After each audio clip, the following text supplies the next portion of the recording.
Bienvenido, Eduardo, que estábamos esperando para poder empezar. Bienvenidos todos y todas a esta mesa del quinto coloquio. Esta mesa es la mesa del patrimonio en las coyunturas sociales. Nos van a hacer el honor de acompañarnos en los comentarios la doctora Luz Olivia Domínguez Prieto del IPN y la maestra Mariana Nagore Ancona de la Universidad Modelo de la aula virtual. Ujú. Bueno. Un poquito de su eh, currículum. La doctora Olivia Domínguez Prieto del IPN es egresada de la licenciatura en Sociología de la Universidad Autónoma Metropolitana, Unidad Azcapotzalco, y de la carrera de Historia en la Facultad de Filosofía y Letras de la Universidad Nacional Autónoma de México. Es maestra en Antropología Social por la Escuela Nacional de Antropología e Historia. Ha publicado diversos artículos en revistas y libros colectivos y ha participado presentando trabajos de su autoría sobre temáticas urbanas en eventos académicos de corte nacional e internacional en México, Uruguay, El Salvador, Honduras, Argentina y Estados Unidos. Actualmente funge como jefa de investigación en la sección de estudios de posgrado de la Escuela Superior de Ingeniería y Arquitectura, Unidad Tecamachalco. En el año 2006, la Universidad Nacional Autónoma de México le otorgó la Medalla al Mérito Universitario, Medalla Alfonso Caso, como la graduada más destacada del programa de doctorado en urbanismo. Es autora del libro Trovadores Postmodernos, Los músicos del sistema de transporte colectivo Metro, editado por la UNAM en 2010, y es miembro del Sistema Nacional de Investigadores e Investigadoras del CCT. La maestra Mariana Nagore Ancona, de la Universidad Modelo, es arquitecta egresada de la Universidad Autónoma de Yucatán y de la École Nationale Supérieure de Arquitectura de Saint-Étienne en Francia. Es maestra en conservación del patrimonio arquitectónico por la UADY, Universidad Autónoma de Yucatán. Actualmente se desempeña como subdirectora de Patrimonio Cultural del Ayuntamiento de Mérida y como auxiliar de la coordinación posgrados de la Escuela de Arquitectura de la Universidad Modelo. Profesora desde el 2021 a la fecha en la licenciatura de Arquitectura, así como en la maestría de Intervención del Patrimonio Edificado de la misma universidad. Durante 2019, como parte de la estancia de investigación en la École Nationale Supérieure de Arquitectura de Lyon, Francia, fue profesora adjunta en el taller Arquitectura, Herencia y Durabilidad en la enseñanza de proyectos de restauración y reconversión de inmuebles, comprendiendo y dando respuesta a la problemática que plantea la intervención del patrimonio edificado con perspectiva actual. En el 2024 fue profesora invitada a la Escuela Técnica Superior de Arquitectura de Sevilla como parte del taller de Arquitectura y Patrimonio, así como conferencista en la Escuela Nacional Superior de Arquitectura de París para alumnos de la formación Máster Arquitectura y Patrimonio de DSA. Pues les agradezco a todos su paciencia, su presencia y que se hayan conectado a tiempo. Vamos a explicar un poquito la dinámica. Yo creo que ya la mayoría la sabe, pero vamos a repetirlo. Las ponencias no pueden durar más de 15 minutitos. Cuando falten 3 minutos, les voy a hacer una señal para estar pendientes del tiempo. Va a haber el primer bloque y después daremos comentarios de nuestros comentaristas. Después va a haber el segundo bloque de ponencias y repetimos comentarios. Las preguntas las pueden hacer al final, las podemos hacer por chat, que se va a leer y ya se puede dar el turno si alguien tiene alguna respuesta y nos sobra tiempo. Entonces, pues muchísimas gracias. Y no sé, Yumari, si empezamos con la primer ponencia, con Yasmín o con Oscar. No, como está en el programa con Yasmín. Ok, vamos a dar inicio a la primer ponencia del primer bloque. El tema es las casas de adobe como testimonio de la relación del ser humano con la tierra en el pueblo de San Nicolás, Totoloapan, siglo XX. Marginación del patrimonio de un pueblo dentro de la ciudad. UNAM. Vamos a dar espacio a Yasmín Reyes Noriega, que es nuestra ponente, y también la voy a presentar. Yasmín es egresada de la Facultad de Arquitectura de la Universidad Nacional Autónoma de México, obteniendo el título de arquitecta en el año 2022. Desde 2020 ha realizado proyectos en el área de diseño arquitectónico y gráfico.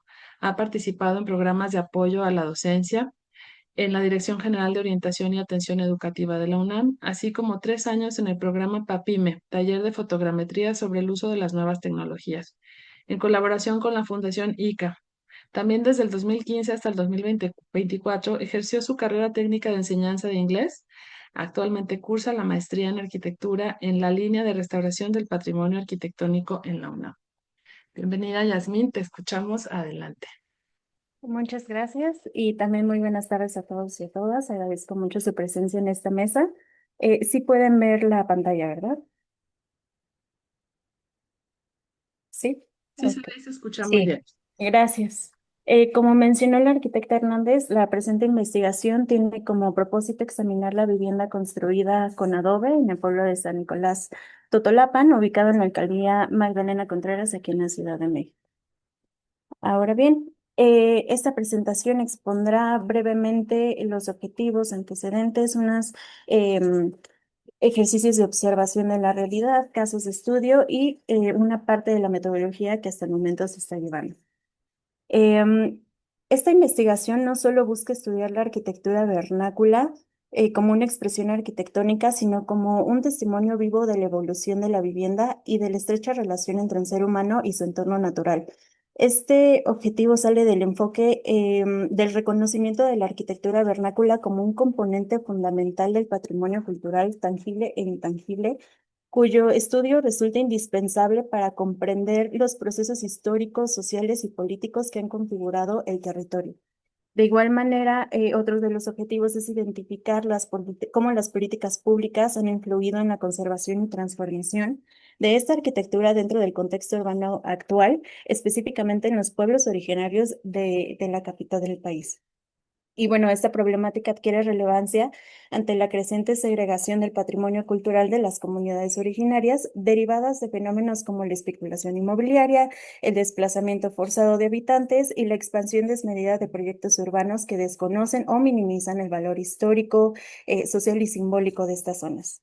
Y por último, otro de los objetivos, el tercero, es documentar esta arquitectura con adobe en el pueblo de San Nicolás Totolapan y elaborar una memoria gráfica y de procedimientos para consulta, uso, reproducción y reinterpretación en beneficio de los habitantes interesados en conservar su patrimonio construido. Y bueno, para ubicarnos, al lado izquierdo tenemos esposamente la Ciudad de México y al suroeste tenemos a la alcaldía Magdalena Contreras. Ahora bien, rápidamente me voy a ir por los antecedentes. Partimos desde el Códice de San Nicolás Totolapan, que los invito a revisarlo, es bastante interesante, en donde nos dice que actualmente la alcaldía Magdalena Contreras, como la conocemos en esos tiempos, fue escenario de asentamientos nahuatecas tepanecas, ¿no? Y debido al aumento de esta población, pues se dividió en 4 pueblos que podemos localizar en el mapa de la izquierda, que son Ocotepec, Atlitic, la Magdalena Atlitic, Aculco y Totolapan. Posteriormente se anexaron al señorío de Coyoacán, que también lo podemos ver en la parte superior, que es una cercanía importante, hasta que fue la conquista española.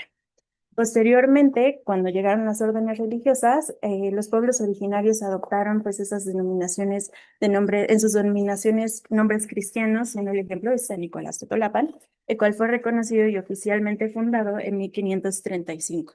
Y bueno, es importante decir que su desarrollo económico consistió en el trabajo agrícola y ganadero, incluso hasta la actualidad se perciben esas actividades económicas, especialmente para los hacendados de San Nicolás Eslava, la hacienda. Sin embargo, desde ese entonces, la privatización de los recursos naturales derivó en constantes enfrentamientos desde principios del siglo XVIII hasta finales del XIX. Después del movimiento de independencia, el desarrollo textil e industrial, así como la construcción del ferrocarril México-Balsas que tenemos en la imagen de la izquierda que podemos visualizar, comunicó a los habitantes de la región y fue un soporte importante para la actividad económica. Y bueno, en vista de que la industria creció, pues también las desigualdades socioeconómicas se acentuaron, ¿no? Y Magdalena Contreras y San Nicolás Totolapan pues también han sido escenario de diversos movimientos, entre ellos pues la presencia zapatista, el movimiento obrero, sindicatos y la huelga de 1922. Ahora bien, como un ejercicio de observación de la realidad, sobre todo física, hay que tomar en cuenta y nos podemos apoyar en el mapa de la izquierda que hay 7.500 hectáreas de superficie total. De estas, 6.153 son suelo de conservación, como podemos ver. Es una extensión sumamente importante, ¿no? De esto, 2.000 hectáreas son de superficie ejidal. Esto es sumamente importante para la construcción y para entender estas construcciones con adobe. De igual manera, de estas 2.000 hectáreas, 690 se utilizan para cultivos de temporal y los demás para siembra de avena y maíz. Como mencioné, justamente las familias todavía se ven involucradas en esta actividad y no solamente este producto circula por el pueblo, sino también a los otros pueblos en los mercados principales y al resto de la ciudad. Cabe destacar que el 20.18% de la población total son ejidatarios y comuneros. Ahora bien, del lado derecho les pongo hincapié en que de todas estas hectáreas de asentamiento urbano, únicamente 1.348 sí están en el suelo destinado a ser urbano, sin embargo, 427 están en el suelo que corresponde a conservación. Y bueno, esto refleja la amenaza creciente sí, la amenaza del crecimiento urbano no regulado. Y no solo me refiero a la vivienda que se ha construido de manera improvisada, sino también aquella consecuencia de lo que ya mencioné, la especulación inmobiliaria. Ahora bien, estas comunidades originarias pues han sido históricamente marginadas y escasamente representadas en procesos políticos que les afectan directamente. A pesar de que algunos se encuentran dentro de las ciudades o se han adaptado a estos nuevos modos, continúan enfrentando muchos desafíos para controlar su propio desarrollo y el reconocimiento de su patrimonio. Si bien este fenómeno está ligado a muchos factores, son los procesos de urbanización, modernización y políticas públicas los que tienden a priorizar pues monumentos o espacios con valor turístico en detrimento de los espacios vivos y las arquitecturas comunitarias. En esta observación de la realidad, pues hay muchos programas que podemos observar libremente, consultar libremente en la página de la delegación que buscan, bueno, dicen buscar implementar, fortalecer, regular. Sin embargo, no hay documentos que especifiquen qué tanto de esto sí se pudo hacer, un análisis o algunos resultados. Y bueno, viendo las problemáticas actuales, pues eso ya nos ayuda a sacar unas conclusiones, ¿no? Y cabe destacar que el pueblo pues se organiza por comisionados ejidales, en donde justamente los presidentes buscan el financiamiento para poder trabajar y vivir de lo que trabajan libremente y sin necesidad de venderlo. Y claro que está la otra contraparte, ¿no? De aquellos que venden, pero para ello generaron una medida pues un poco más drástica de retirar los derechos y títulos justamente a quien lo haga con la intención de seguir manteniendo estas tierras, estos ejidos y parar un poco este uso del suelo irregular. Ahora, yéndome a 4 puntos muy brevemente del marco teórico, pues tenemos en cuenta que las políticas públicas también hablan de una selección del patrimonio, ¿no? Ya hay autores como Guillermo Bonfil Batalla, Enrique Leff, que critican cómo estas narrativas coloniales y de modernización han negado la legitimidad en el patrimonio de comunidades rurales y urbanas, porque no encajan con estas ideas, estas categorías hegemónicas. Incluso la arquitectura con adobe es percibida bueno, se pone en mucho juicio y prejuicio porque se percibe como primitiva o símbolo de pobreza. Un ejemplo también de ello, pues son los programas. Durante el periodo revolucionario, por poner un ejemplo, se promovió el uso de materiales industrializados, considerando estos como un paso más hacia la modernidad. Entonces aquí, pues también tendríamos que cuestionar que si hay programas, realmente a qué se refieren estos programas y en beneficio de quién van, ¿no? Y otro ejemplo muy claro es el del 2000 de Piso Firme, el cual se impulsó bajo el argumento de mejorar la salud pública, pero también abiertamente vinculándolo a un atraso rural. Y bueno, sí, no somos los únicos que hablamos de patrimonio vernáculo, está la carta de 1999 del ICOMOS. Sin embargo, esta carta pues se queda desde lo académico, ¿no? Y generaliza mucho cuando pues hay muchas expresiones sociales para entender esta arquitectura vernácula. Y pues cómo olvidar la Ley Federal de Monumentos y Zonas Arqueológicas de 1972, que únicamente contempla aquellos que datan del siglo XVI al XIX y aquellos Para antes de la junta de rato. que O sea, tienen una y aquellos que tienen algunas características específicas. Y bueno, uno de los autores principales de esta investigación es Alois Trier, que justamente menciona que los monumentos y el patrimonio no se preserva únicamente por su antigüedad o características físicas, sino por los significados que la sociedad alinea con sus propias narrativas y necesidades culturales. Ahora bien, nada más como una breve recapitulación, estas son las problemáticas: crecimiento, venta ilegal, asentamientos irregulares, invasión de límites, ocupación de suelo, litigios. Todo esto va a influir justamente en la conservación de estas viviendas. Pero también hay otra observación de la realidad que es lo social y que también tiene un peso enorme, lo cual es de que esta comunidad, estos pueblos, individualmente y colectivamente tienen un fuerte arraigo a su identidad y apego a sus tradiciones que conforman la memoria colectiva del pueblo. Realizan diversas actividades como las que podemos observar a la izquierda, como estas carteleras que ellos generan, que estos eventos no solo responden a sus fechas patronales, sino a esas iniciativas para mantener vivas sus tradiciones. Ahora bien, muy rápidamente, para darnos una idea de qué estoy hablando con esta arquitectura vernácula, les voy a mostrar los casos de estudio. Primero, posicionándonos en Magdalena Contreras, al sur, San Nicolás Totolapán. El primero de ellos es justamente Tenería 4. Tenería 4 ahorita le pertenece al señor Tomás de la Rosa, que es nieto del señor Anselmo de la Rosa, un personaje bastante importante en la comunidad. Esta casa, obviamente, ellos la construyeron, son 4 etapas constructivas y hasta la fecha la familia trabaja los ejidos, busca conservar este inmueble. Sin embargo, desde el 2021 está en desuso por fallas estructurales. Pero ellos han buscado meterlo a línea, documentarlo, conservarlo, pero no han habido resultados óptimos para ello. Pero bueno, ellos no se detienen a eso. Lo que sí es que han recibido muchas ofertas para la compraventa de fracciones de su terreno para desarrollos del INVI o particulares.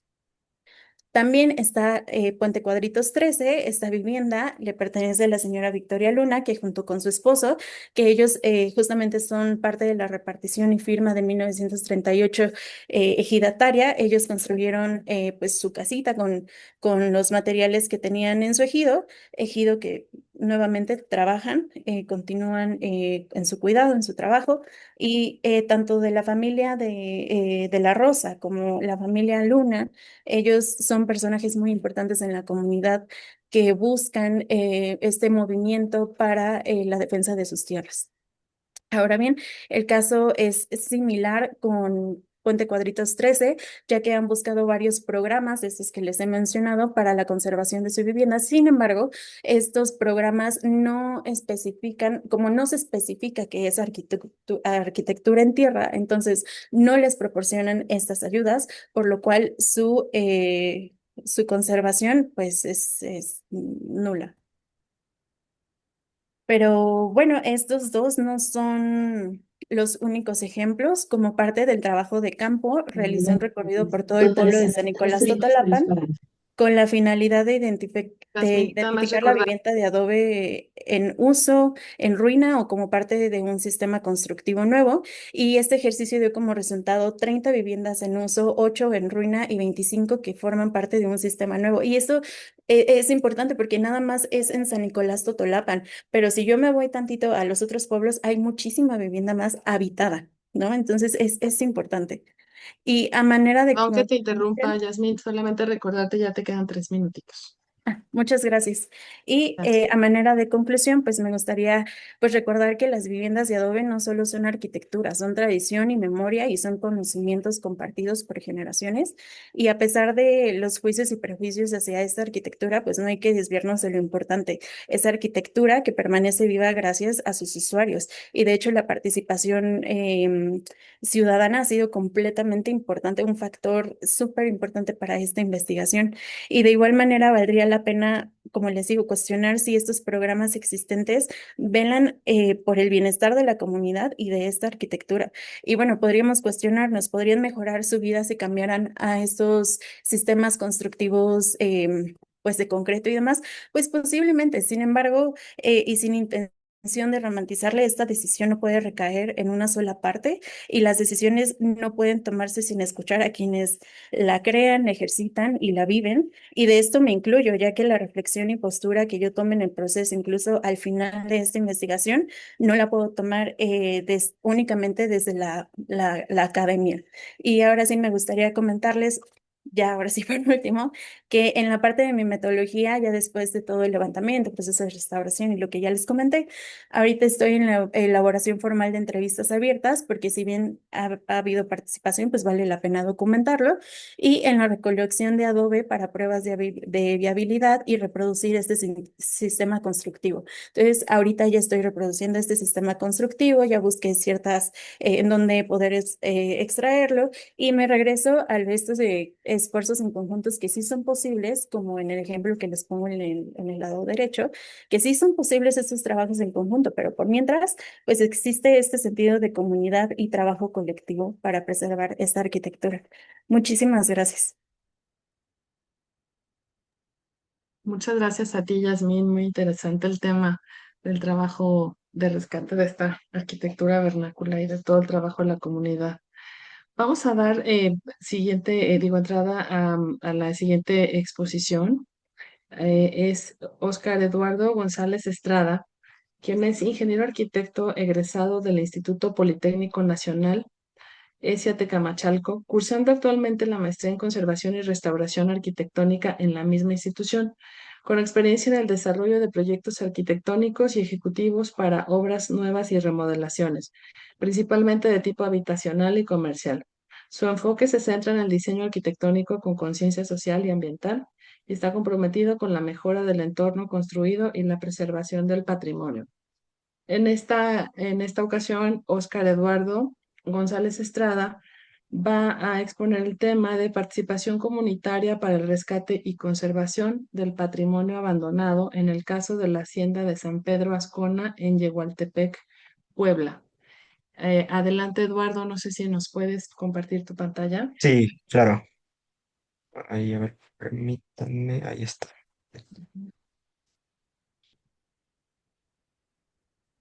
¿Ya se ve? Ahora sí ya se ve. Si la quieres poner en modo presentación. Listo. Excelente. Bueno, Gracias. pues Adelante. mi caso de estudio se trata de la hacienda de Yegualtepec, de San Pedro Ascona, ubicada en Yegualtepec, Puebla. Mi tema es la participación comunitaria para el rescate y la conservación del patrimonio abandonado, en este caso, que es el de la hacienda de San Pedro Ascona. Y bueno, mi principal pregunta es cómo puede contribuir a la cohesión social en una localidad a través de la participación de la población en la conservación del patrimonio arquitectónico abandonado. Eh, Me planteo varios retos y también quiero responder a varios retos de este caso en particular, pero pues los vamos a ir viendo a lo largo de la presentación. Primero les quiero introducir a mi caso de estudio. Está ubicado en el municipio de Igualtepec, Puebla.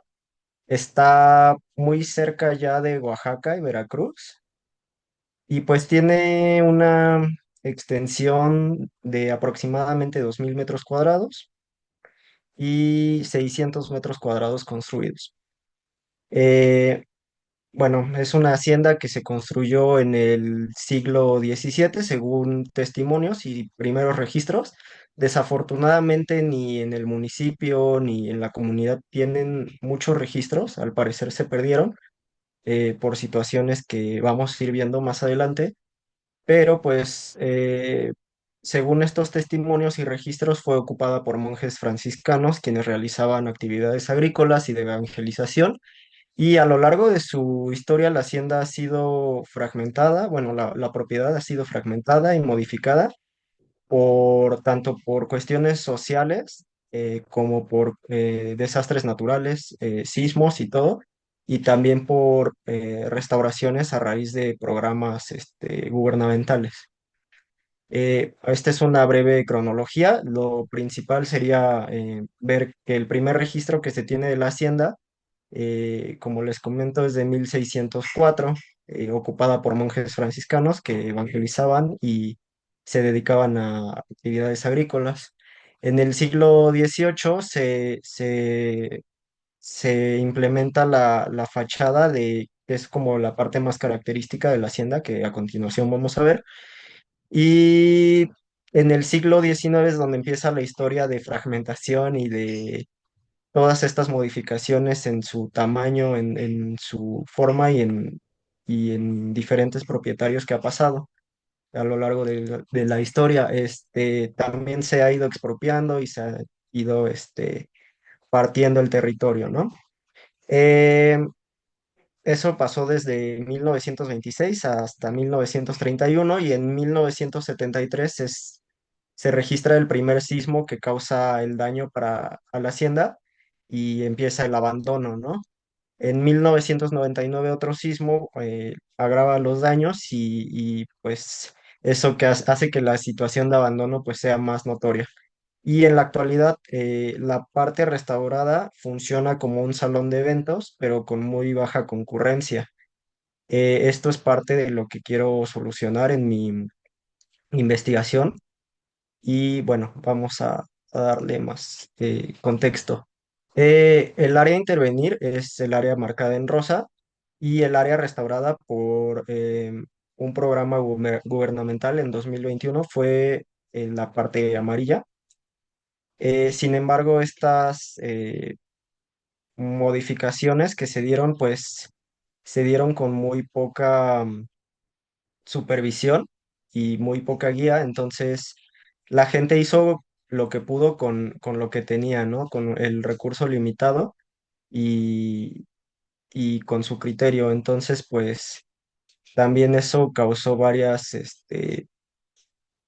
¿cómo decirlo? Varios inconvenientes para el estado de la hacienda y también para la situación, digamos, de poderla poner a funcionar. Este es como el estado actual en el que se encuentra. Lamentablemente, pues no toda la hacienda fue restaurada y se pueden observar diferentes daños, como pues el exceso o, bueno, flora nociva en exceso, los muros colapsados, también las techumbres, em, ¿cómo se llama? Eh, pues también ahí, o sea, está en estado ruinoso, pero se modificó en 2020 por el Programa Nacional de Reconstrucción, se les dio presupuesto para restaurar el ala que les indiqué en el croquis anterior, y fue así como quedó.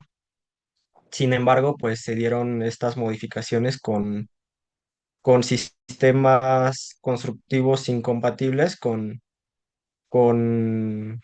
con los originales y también ya se está deteriorando a pesar de que han pasado 3, 4 años desde la modificación, ¿no? Aquí se ven pues una comparativa de cómo estaba y cómo se fue modificando durante dicha restauración. Y bueno, la labor de registro yo del inmueble que he hecho es a través de modelos 3D, de que he ido pues registrando la mayor cantidad de detalle que pueda, eh, pues para tener una visión más amplia del inmueble, ¿no? Incluso me he apoyado de tecnologías como drones y fotogrametría y todo eso. Entonces, esto es parte de cómo se ha registrado el inmueble y también es parte de la labor de conservación que quiero hacer el registro, ¿no? Tener un archivo de cómo está, pues la parte más, para mí, más icónica de la hacienda, que sería esta del acceso. Aquí se ven los vuelos, la parte de la fotogrametría y todo eso del modelado en 3D que se ha hecho. Y bueno, el paso con el planteamiento de mi problema, pues si bien el inmueble es una pieza de gran valor histórico y cultural, pues se encuentra en un estado de abandono avanzado, porque además del daño físico, pues también se encuentra en una situación en la que el vínculo con la sociedad pues es débil, por diferentes causas, por su ubicación, por inseguridad, porque pues no forma parte de la vida cotidiana de la población, y entonces eso dificulta la labor de conservación. Y también el hecho de que es propiedad privada pues es un gran reto. Mi hipótesis es que pues la conservación patrimonial de la hacienda de San Pedro Ascona puede contribuir a la cohesión social, ya que existe una fuerte relación entre el abandono del patrimonio arquitectónico y las problemáticas sociales y ambientales de la localidad de Yehualtepec. Si se tratan las causas del abandono, se puede generar un impacto positivo en la comunidad, manteniendo la originalidad constructiva del edificio y haciendo sostenible su conservación. Si una vez restaurado el inmueble se integra a la población por medio de la participación en la operación de la hacienda con un nuevo uso. Mi objetivo principal es proponer un modelo sostenible de restauración, eh, a largo plazo, o sea, que no sea como el programa eh, social que se hizo, que les dieron un recurso, pero no fue sostenible mantener esa restauración ni conservarlo, ni operar el edificio. Entonces, mi mayor preocupación es cómo mantener el inmueble en un estado de conservación prolongado. La labor sería pues investigar más del contexto histórico, social y económico del inmueble, porque hay muchos espacios en blanco en su historia y creo que son importantes para vincularlo a la comunidad que lo rodea, ¿no? También, pues, ver cuáles fueron las causas para dar un tratamiento a esas causas. Explicar también el impacto que tiene el patrimonio, el abandono del patrimonio en la sociedad, y también cómo la sociedad se puede involucrar en conservar el patrimonio. También estoy muy enfocado en conocer a la población para no solo proponer algo desde afuera, sino algo que realmente les sirva a ellos y también a los propietarios, ¿no? Que sea una relación en la que ambos se benefician. Los principales retos, creo que les mencionaba, pues son que se localiza en una zona donde los asentamientos urbanos más cercanos están a 15, 10, incluso 20 kilómetros. O sea, aquí la hacienda de San Pedro Ascona es el puntito amarillo, y la cabecera municipal es el círculo rojo que dice Yehualtepec, que está arriba, y son 23 kilómetros de distancia. Entonces, no se encuentra en un lugar en el que sea como fácil integrarlo a a la vida cotidiana, ya que en esa zona pues hay una baja densidad, ¿no? De personas, de concurrencia. O sea, sí es una zona de paso, pero no es una zona en la que lleven a cabo gran parte de sus actividades cotidianas. La otra es que la hacienda, por todas estas diferentes expropiaciones y herencias y todo eso, pertenece a diferentes dueños, que son de la misma familia, pero pues es un tema que quizá en esta investigación pues no pueda solucionar, pero sí quizá sea llamativo para la mayoría de ellos obtener un ingreso y también poder conservar su patrimonio, ¿no? Y también si eso retribuye a la sociedad, pues sería un beneficio para todos. Otro gran reto es, pues, Eduardo, quedan nada más 3 minutitos, perdón la claro, interrupción. sería la inseguridad que se encuentra en una zona cercana, bueno, donde hay mucha actividad guachicolera. Entonces, pues, esto nos da una gran problemática. Y en términos ambientales, pues se construyó una planta de distribución de bachoco hace pocos años, y está directamente ligada a una carretera que tiene un canal que va directamente a la hacienda, como se ve en el mapa, que es la línea azul. Entonces esto ha causado malos olores, contaminación del agua y del ambiente. por lo cual pues también la gente creo que no se acerca mucho ahí. Y la respuesta a dicho reto sería, pues, aunque la comunidad local no tiene una obligación directa sobre la conservación de la hacienda, ya que es un bien privado, sí puede convertirse en beneficiaria y aliada para estratégica si el inmueble se resignifica mediante un proyecto que lo vincule con la vida cotidiana de Yehualtepec. Y sería proponer un modelo de restauración sostenible que contemple tanto los intereses de los propietarios como las necesidades de la población, lo que implica diseñar un esquema de gestión que genere rendimientos para los dueños y que garantice al mismo tiempo los espacios de uso comunitario que fortalezcan a la cohesión social. Y de este modo, pues se recuperaría el inmueble y además se aseguraría su conservación física y también se contribuye a revertir problemáticas asociadas al abandono, como la desvinculación social, la inseguridad, el deterioro ambiental, y se integra nuevamente la hacienda como un referente histórico, cultural y comunitario de la localidad. Y esto sería todo. Muchas gracias. Gracias a ti, Eduardo. Tema también súper interesante. No sé si como parte de este primer bloque damos seguimiento a los comentarios de los maestros o pasamos a la siguiente ponencia. Por ahí sí está. Como viene el Chumel. programa, porfa, Sara. Ah, muy bien. Entonces, vamos a dar paso a la siguiente ponencia de Carla Sagrero Gutiérrez, que el tema es el valor de las capillas domésticas de las exhaciendas del municipio de Aljojuca, Puebla, patrimonialización versus valoración comunitaria.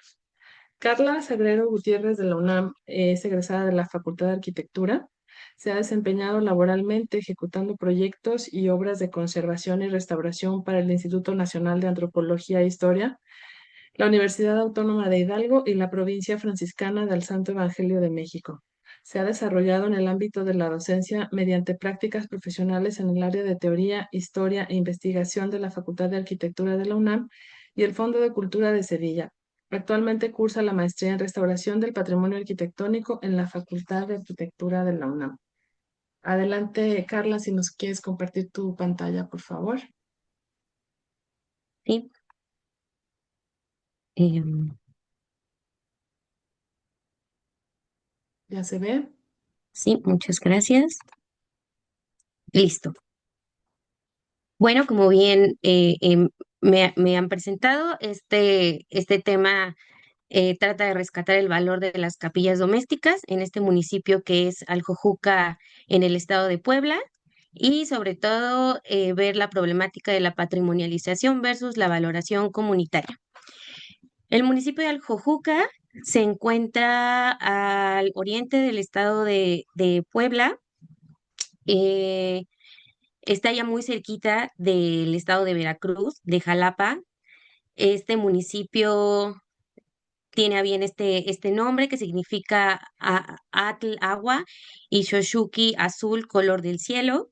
Se compone de 130 kilómetros cuadrados que se dividen en 5 localidades, mismas que son San Miguel Tecuitlapa, Jalapasco el Grande, San Antonio Jalapasco, San Antonio Las Cuchillas y la cabecera que es Aljojuca. Dentro de su contexto existe una población total de 6.591 habitantes, donde más de la mitad de esta población se compone por mujeres y el rango de edad que concentra a la mayoría de la población es entre 5 y 9 años, no, entre 10 y 14 años, que son 604 habitantes. Se hablan dos lenguas indígenas en la población, que son náhuatl y mazateco. Solamente 15 habitantes hablan estas lenguas. Y el nivel de estudios es desde primaria hasta el bachillerato. El tipo de vivienda que predomina es la autoconstrucción. Es importante destacar que en esta comunidad el 68.5% de la población vive en pobreza extrema, mientras que el 13.2% de la población vive en pobreza.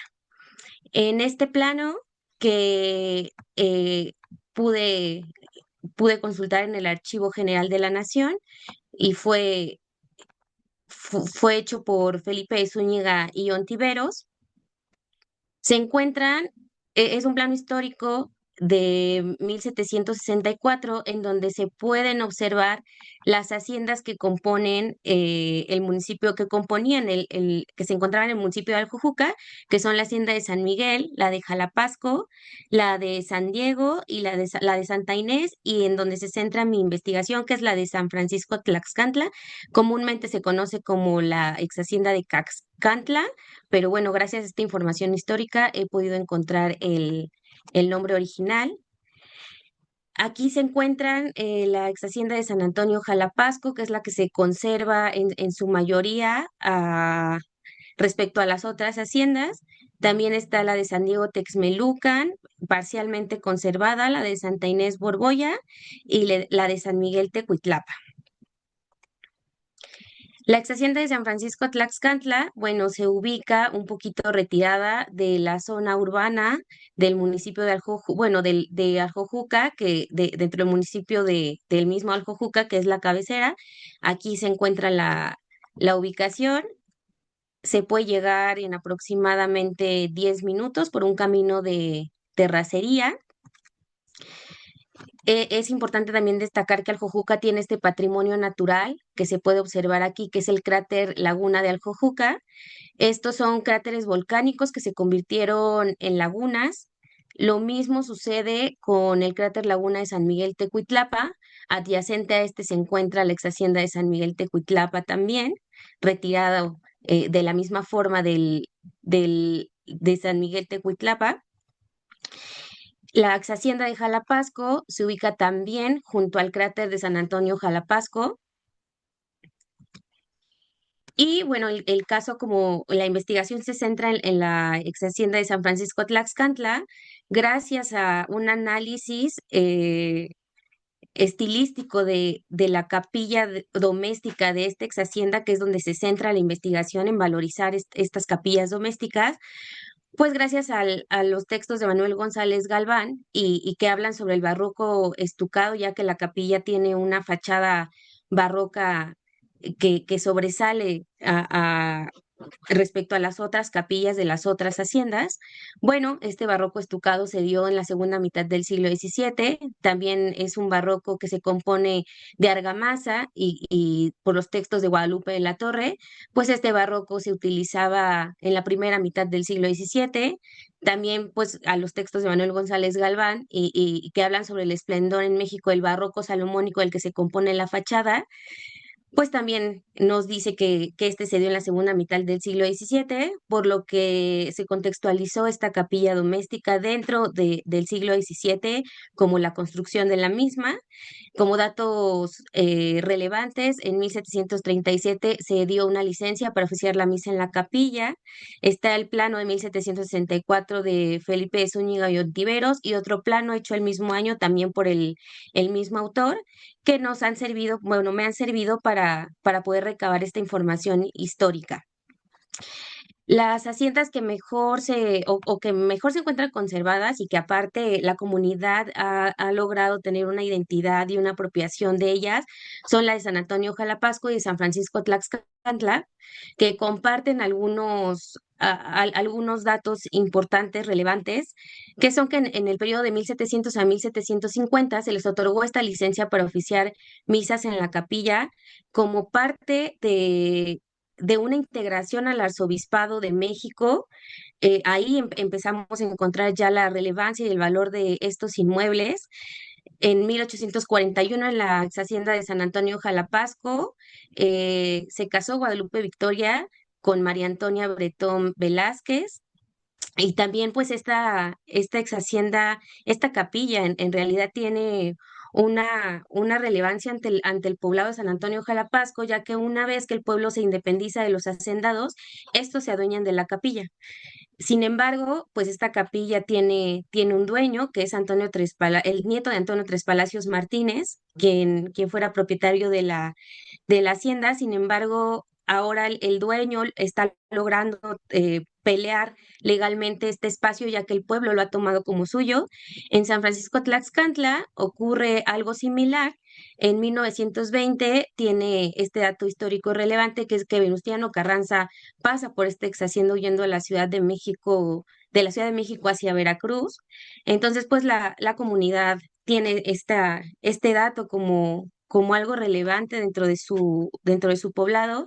Estos pobladores hoy en día utilizan la capilla para celebrar misas. Debido al estado de conservación, no lo hacen al interior, sino al exterior en el atrio. En Navidad y Día de Muertos hacen obras de teatro, espectáculos de luces, y pues al observar fotografías en diferentes años, se ve el intento de la restauración de esta capilla por parte de la comunidad. Sin embargo, como hablamos al inicio de la presentación, Alcojuca se compone mayormente de una población que vive en pobreza extrema, por lo que es bastante complejo, ¿no? Que la comunidad pueda lograr la restauración de este inmueble. Como les comentaba anteriormente, este valor de los inmuebles pues radica en que se integró al Arzobispado de México estas capillas entre los años de 1650 y 1750. Aquí es cuando la Iglesia reconoce la relevancia de estos inmuebles, integrándolos a la jurisdicción parroquial. Esto gracias al número de personas tan grande que habitaban como trabajadores dentro de las haciendas. Y pues bueno, estos trabajadores querían regresar a sus poblados a escuchar misas. Sin embargo, pues como ya era mucha la comunidad que vivía dentro de estas haciendas, pues se permite que estas celebraciones se hagan al interior, conveniéndole esto tanto a los hacendados como a la población, para que no tuvieran que ir los trabajadores a recorrer largas distancias hacia sus poblados para ser parte de estas celebraciones. Y pues también, ya que había mucha población dentro de las haciendas y las capillas eran el centro de esta población, pues este fenómeno implicó que se crearan nuevos poblados junto de los trabajadores con sus familias, independientes de los pueblos de los que ellos eran originarios, y pues se regían estas poblaciones dentro de las características e intereses de las explotaciones privadas que eran las haciendas.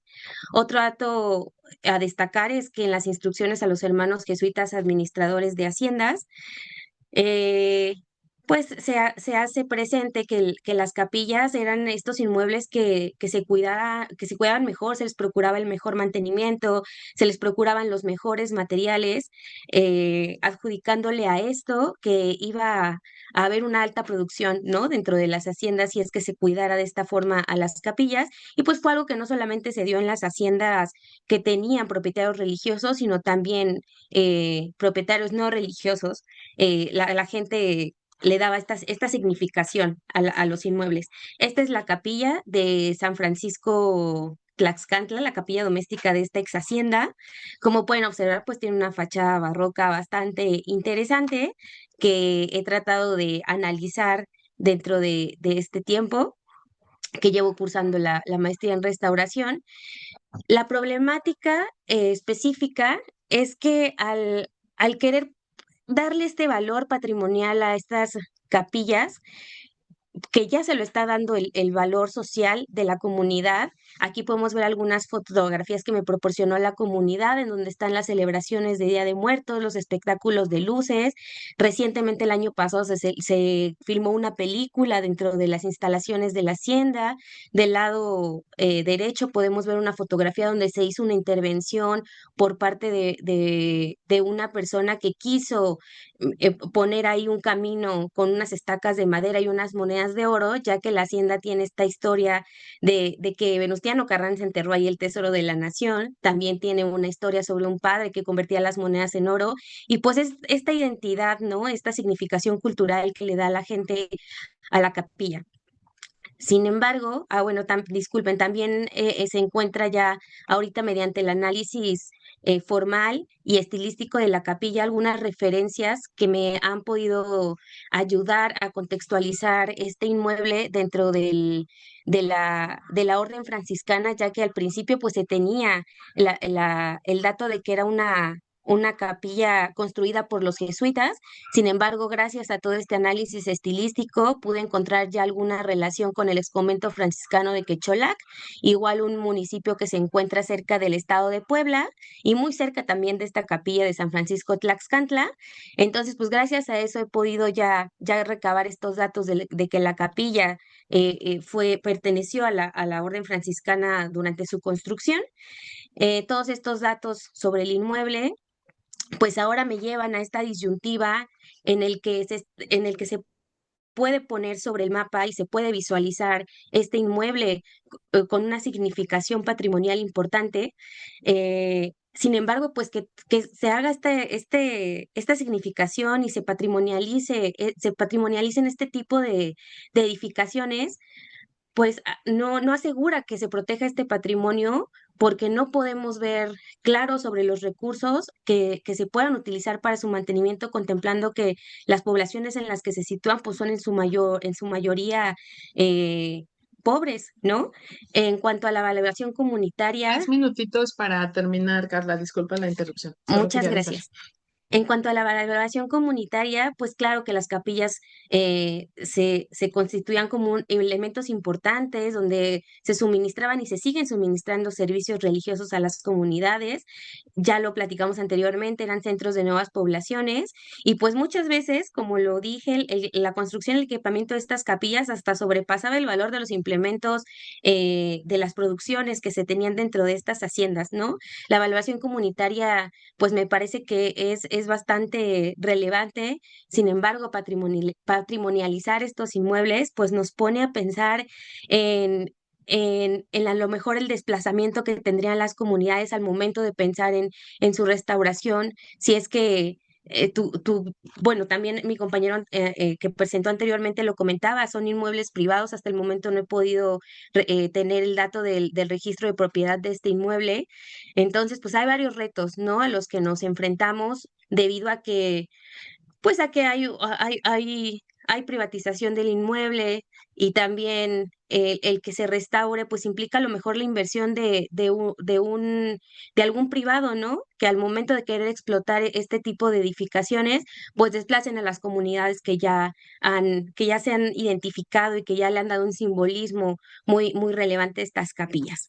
Entonces, pues ahora hasta el momento así se encuentra mi investigación en esta disyuntiva bastante compleja. Sin embargo, me parece que se ha logrado dar un valor bastante significativo gracias a su análisis formal, a su análisis estilístico de estos inmuebles, pero pues habría que pensar en la restauración de ellos o en algún momento me decían a lo mejor es un tema de investigación que va con el tema de la no restauración, ¿no? Para darle relevancia justo a la comunidad principalmente. Eso sería todo. Muchas gracias.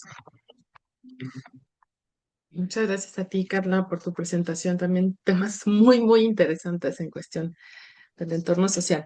Vamos a seguir con el programa tal cual y sigue la ponencia de Adrián Saori Hidalgo Espinosa. Si ya está listo, voy mientras a leer su semblanza. Adrián Saori Hidalgo Espinosa es la ingeniera arquitecta egresada de la ESIA Tecamachalco del IPN. Su trayectoria se distingue por un profundo compromiso social, ya que su participación en brigadas comunitarias del IPN, brigadas de protección civil y su rol en programas sociales como pilares ha generado su contribución al beneficio comunitario. En el año 2021 recibió el Premio Nacional de Innovación para la Construcción otorgado por la Secretaría de Infraestructura, Comunicaciones y Transporte y en el 2022 el Premio Nacional de Ingeniería otorgado por la Sociedad Mexicana de Ingenieros. Actualmente es alumna del tercer semestre en la Maestría de Conservación y Restauración Arquitectónica del Instituto Politécnico Nacional. Bienvenida, ingeniera Saori, y pues adelante con el tema. Muchas gracias, agradezco mucho la presentación. Pues bien, yo voy a tener este tema que son las capillas domésticas, como ya lo hemos estado checando, pero en enfoques participativos para la reutilización en contextos rurales en el Estado de México de estas capillas. Como bien lo comentaron, yo me encuentro en el ya pasando al cuarto semestre de la maestría en conservación, restauración y restauración arquitectónica. Y bueno, parafraseando un poquito a Henri Pepper, filósofo y sociólogo francés, con respecto a estas relaciones del poder entre el Estado y la comunidad o la sociedad, se busca implementar este tipo de estrategias. Estas estrategias que tengan un carácter de vinculación entre los actores interventores, como el mismo gobierno, como entiéndase con los mismos actores que iban a participar, ¿no?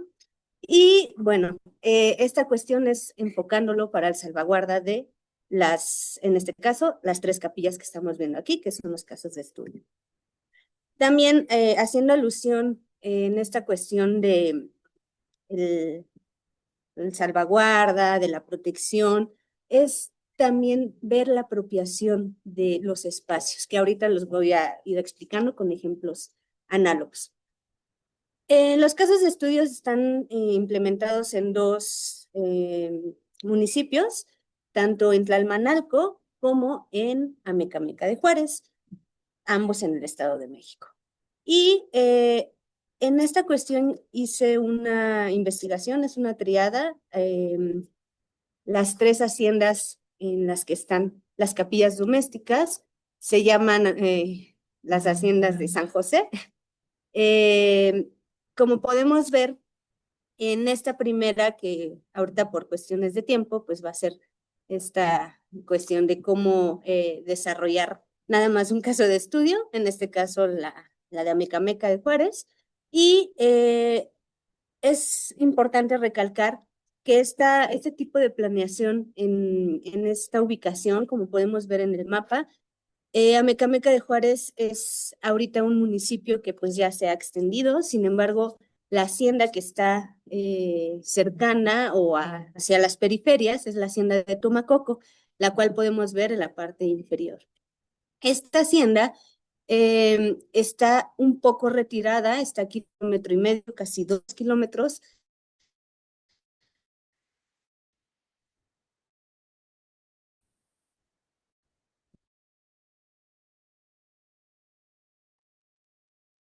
De repente se quedó en pausa, ingeniera Saori. Mm, Quizás se quedó sin internet. Ujú. Esperamos tantito, a ver si se puede reconectar.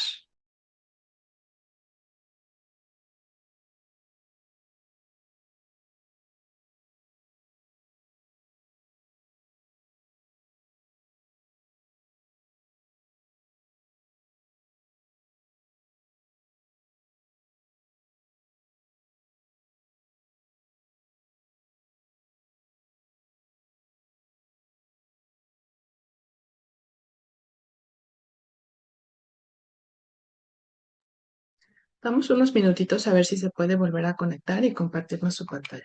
Gracias.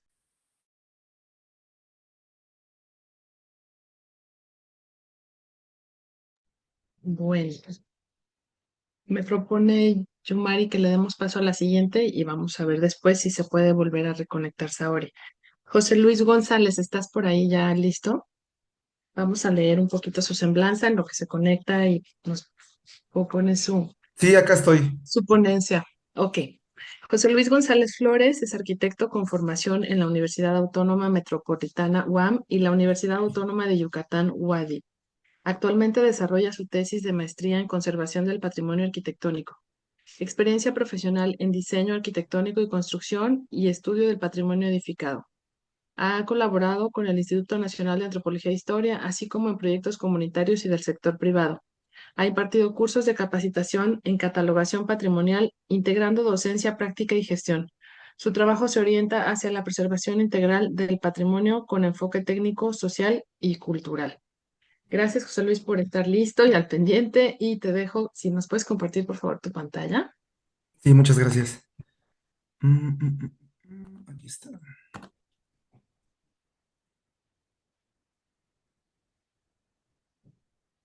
¿Se ve? Todavía no se ve. Ha empezado, yo creo que no tarda en conectarse.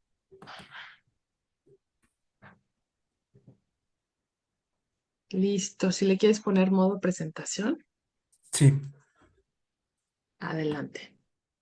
sí. Ay, bueno, ahí se fue una de, muy buenos días, bueno, tardes, no, perdón, tardes.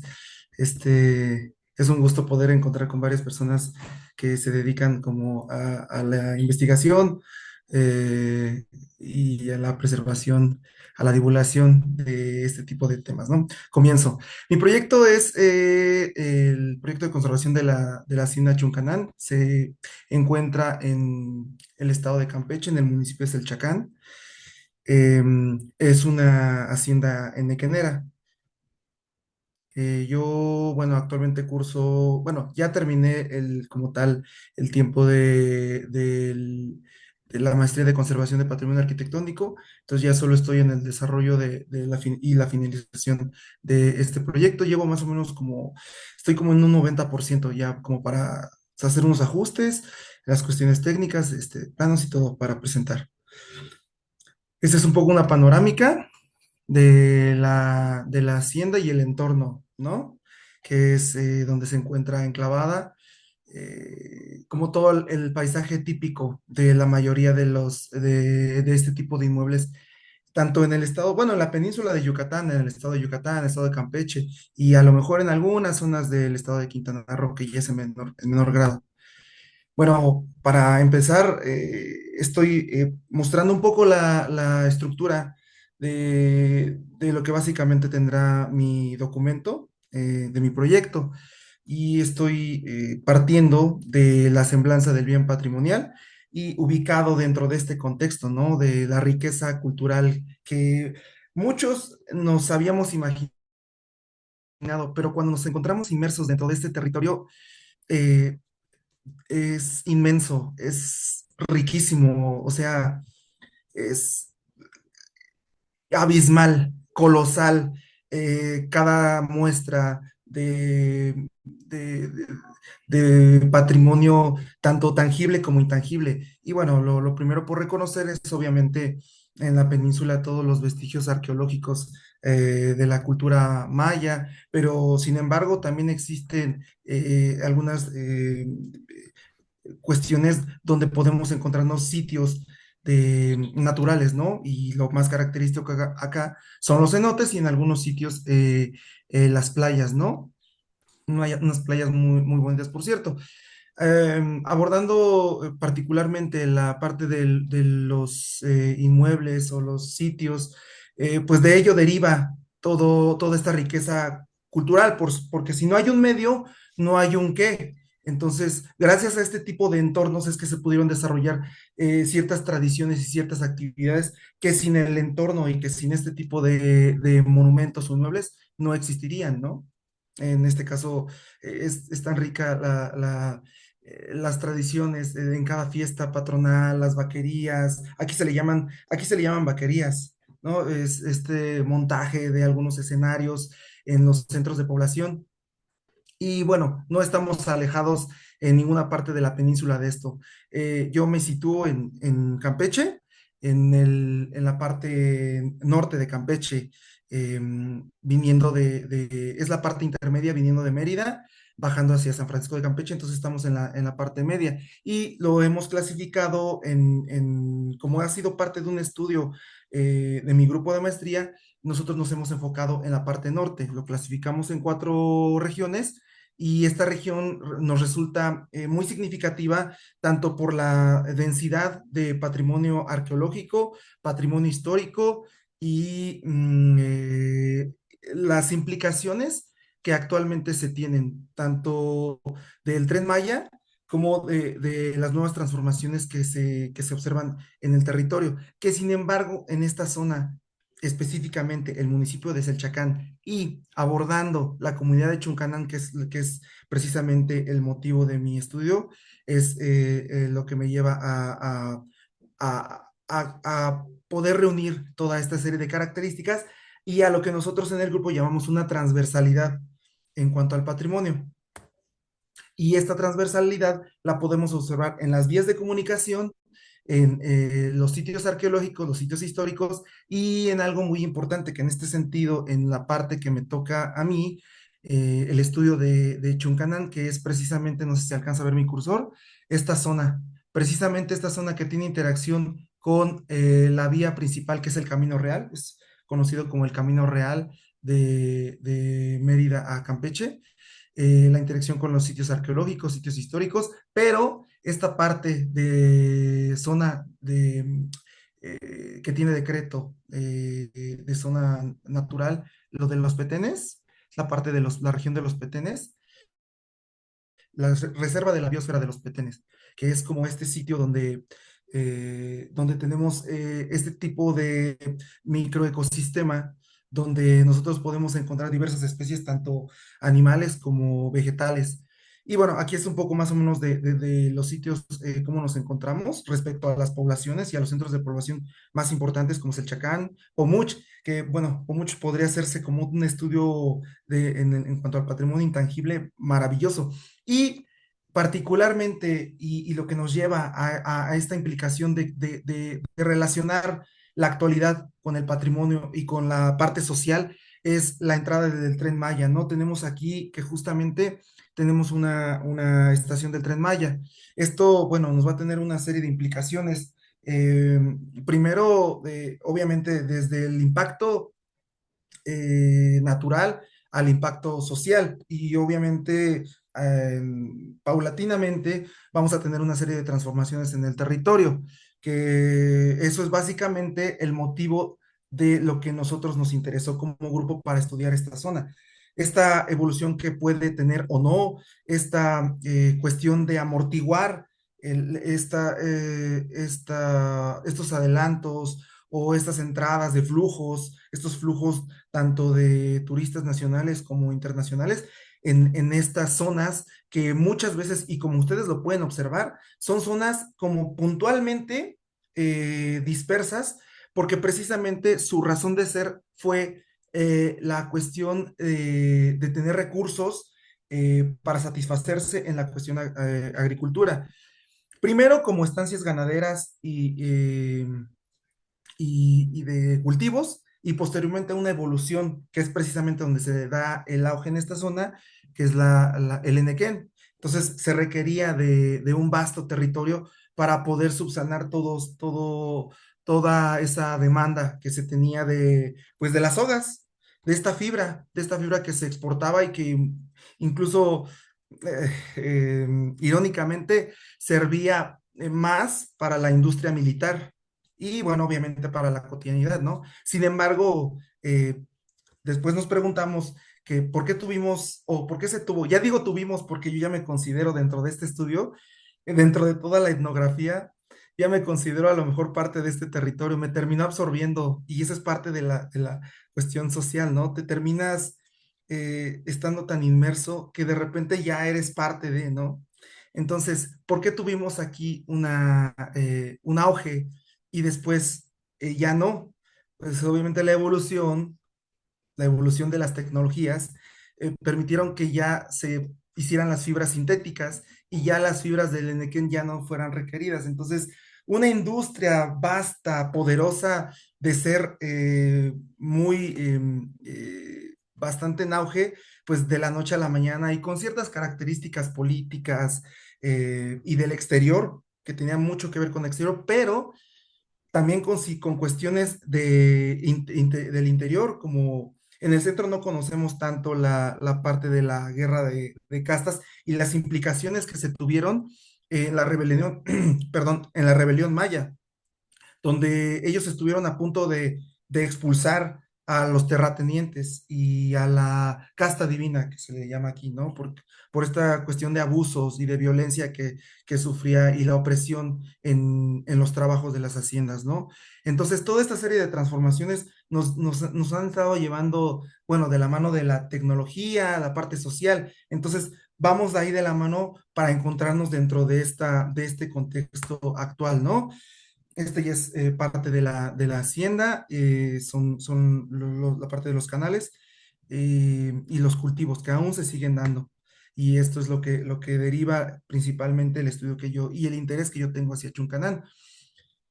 La hacienda Chuncanán se encuentra a solo 3 kilómetros del área natural de los Petenes y si bien existe un decreto que protege las inmediaciones, se requieren proyectos de conservación integral que abarquen la parte de tomar en cuenta la protección de estos sitios, la resistencia que yo he llamado una especie de amortiguamiento. Siento que este tipo de sitios tienen un papel implícito como amortiguamiento de todo lo que se va a venir con una parte es el Tren Maya, pero ya cuestión de los terrenos, de las herencias de los terrenos ejidales, y que eso también tiene ciertas implicaciones, porque justamente Choncanán tiene la característica de ser ejidal. Nosotros aquí como yo lo distribuyo, se observan cómo hasta el siglo XIX se tenían varias fincas en esta zona.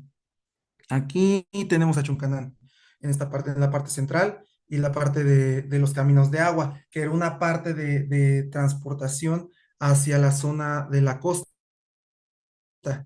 y de esa forma como se llegaba. Tenemos las implicaciones de las barreras naturales, como la parte de los cerritos que le llaman en esta zona de la región PUC, la parte de Mérida, y esta es la zona en la que nos encontramos. Entonces, y tenemos aquí la derivación de los caminos. Entonces, todo está puesto como para que esta zona se desarrollara para un flujo de mercancías y de población, ¿no?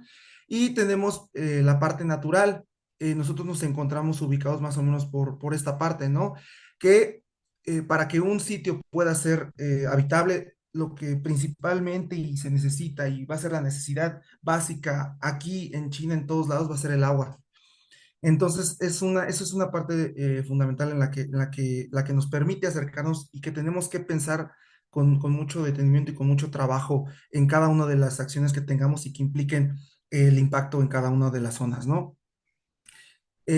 Bueno, seguimos. Esto es parte del diagnóstico, es cómo se encuentra la hacienda, un deterioro que la mayoría de los inmuebles, es un poco triste, la mayoría de los inmuebles de estas zonas fueron olvidados en un decreto de 1900, de los 40 más o menos, se cedieron a los campesinos y ya no se dio la industria nequenera. Entonces, las haciendas sirvieron como un centro de población y vaya que esta hacienda actualmente funciona como eso, como un centro físico y administrativo de la población. Esta población actualmente cuenta con alrededor de 1,200 habitantes, pero tiene una importancia, si nosotros lo observamos desde aquí,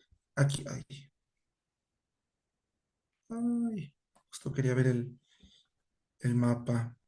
José Luis, nada más quedan 3 minutitos, Sí, perdón. recordándote. Gracias. Sí, de acuerdo. Ok, seguimos. Bueno, tenemos una serie de implicaciones ornamentales, ¿no? Desde los mayas, cómo tenían estas cuentas y conformaban con el canamaité, que es como la forma de la serpiente, pero que en esta hacienda es muy importante la parte de la infraestructura del agua, porque gracias a este tipo de cuentas, ellos llevaban un registro de las cantidades que se tenían de utilización en esta hacienda, ¿no? Tenemos aquí la distribución de los canales, cómo actualmente se encuentran, los tratamientos que se tienen en cada uno de ellos y, bueno, la conformación dentro de la crujía de la casa principal. Tenemos, bueno, la clasificación de cada uno de los espacios. Ahí yo tengo un pequeño estudio urbano de más o menos cómo se encuentra el sitio y lo que requiere en la parte del diagnóstico. Los escurrimientos tomados de una LIDAR. Entonces aquí tenemos más o menos cómo se encuentran los escurrimientos. No varía mucho. De hecho, el territorio de la península es plano. Las curvas de nivel y la importancia que se tenían para la distribución del agua. Hablaba de que la hacienda de Chuncanán fue propiedad de Sixto García, pero fue cedido. Se habla de las hectáreas y tenemos actualmente en el Registro Agrario Nacional que compone el ejido. Bueno, tengo algunas implicaciones derivadas del diagnóstico. Bueno, los procesos de regeneración urbana son necesarios para promover la recuperación inclusiva de un territorio trastocado y la pandemia nos dejó un aprendizaje de esto, ¿no? En el escenario ideal y de este proyecto se busca un bienestar y confort de la población. Percibirlo esto más como un conector que como una barrera espacial. Eh, bueno, algunas implicaciones del diagnóstico, nuestras vertientes de actuación, el inmueble y las márgenes. Una parte importante son las consultas ciudadanas, la implicación del Tren Maya, las rutas para los extranjeros, rutas de bicicleta hacia los caminos de agua, Y bueno, la ejecución, todo lo que estaríamos haciendo, cómo se encuentra y lo que se espera realizar, lo que se espera integrar, cómo se espera integrar, qué se espera en los espacios interiores, la paleta, la cuestión del estudio para poder consolidar y que sirva, el mismo edificio sirva como un filtro de agua. Lo que nosotros necesitamos es este mismo discurso, tanto la distribución, la utilización, que sirva para la población y que tengamos todo esto presente, incluso el agua de lluvia, poderlo redirigir y tenerlo acumulado, almacenado, para poder subsanar a la población, ¿no? Es una idea más o menos de la reintegración. eh, y bueno, en los laterales acerca de esta permeabilidad, más o menos de la estructuración, que tiene que ser barato. Se habla de que tiene que ser barato para que pueda ser viable, ¿no? Y que sea con la vocación de inicio, que fue la agricultura. Entonces, no nos moveríamos de ahí. Tendríamos esta vocación, un laboratorio de germinación, de cultivos. Bueno, tenemos un plan de participación. Se le preguntó a las personas qué es lo que pensaban del inmueble, qué ideas tenían para incluso cuáles eran sus principales necesidades, incluso los principales vegetales que pudieran ser sembrados. Y ya existe un trabajo ya de la comunidad ya previo. O sea, esto no es algo como de la noche a la mañana, sino que la misma población ya percibe, incluso como les decía, es un centro administrativo, la misma hacienda. Entonces, la misma población se encarga de tener, de apropiarse, ¿no? De este sitio y de mejorarlo y de seguir con este tipo de vocaciones. La problemática del agua es tal que incluso se hacen algunos pozos, el estudio de algunos pozos, ¿no? La idea es que también este proyecto dé la pauta de cómo se puedan controlar ese tipo cuando el agua se abstraiga de los mantos, ¿no? Bueno, Gracias, tenemos José Luis. Ok, Hemos llegado, ya tenemos 17 minutos. de acuerdo, perdón. Entonces, ¿ya cerraste? ¿No te falta Sí, ya, muchísimo? ya estoy ¿Quieres comentar algo? 30 listo. segunditos. Sí, bueno, este es un proyecto integral y básicamente lo que dirige o el hilo conductor es la población, que ya tiene sus actividades bien determinadas, pero que sin embargo requiere de más herramientas. Y lo que necesitamos aquí principalmente, y como lo dicen las agendas, y que principalmente las agendas internacionales ya marcan como esta tendencia de que reutilización de edificios ya construidos. Ya se nos viene una tipo de normativas donde ya va a estar Vale. más controlada la construcción y este tipo de edificios van a ser los que nos puedan aportar muchísimo, principalmente para las regiones y para las comunidades que más lo necesitan. Gracias, José Luis. Sin duda un tema que estás empapadísimo porque ya, como dijiste, estás a punto de completar tu investigación y tu proyecto. Muchas felicidades. Vamos a darle espacio nuevamente a la ingeniera Saori, que tuvo un problemito técnico, pero ya se volvió a conectar. Saori, si fueras tan amable de retomarlo donde se quedó tu tema, Sí, muchas gracias, qué amables, ¿eh? Y gracias, José Luis. adelante. Perfecto. Estaba con esta cuestión de parafraseando a Henri Lefebvre, que es filósofo y sociólogo francés, con esta cuestión de las relaciones que hay entre el Estado y la sociedad, las cuales pues claramente buscan implementar, perdón, este tipo de estrategias de vinculación con respecto a el contexto que tienen en este caso nuestras capillas, ¿no? Para explicar un poquito en esta cuestión en lo general, ciertos agentes que van a estar actuando en esta cuestión, tanto para diseñar, reacomodar o rediseñar los espacios en desuso, es lo que van a hacer lo propio o lo que van a dar alusión a esta cuestión de, como bien lo comentaba hace rato, de apropiación, que haciendo un poquito este énfasis a la doctora Claudia Sheinbaum Pardo, cuando fue jefa de gobierno de la Ciudad de México en el 2018-2023, si no mal recuerdo, en una conferencia de apertura de un programa social como punto de innovación, comunica esta cuestión de que la sociedad tiene que apropiarse de cada uno de estos espacios, ¿no? Y por ende, los casos de estudio que estoy proponiendo están en el Estado de México, donde bien lo comenté, está en Tlalmanalco y en Amecameca de Juárez. Y bueno, aquí podemos ver que la población total de Amecameca de Juárez es de 55.857 personas, donde hay un factor poblacional aquí predominante en las mujeres.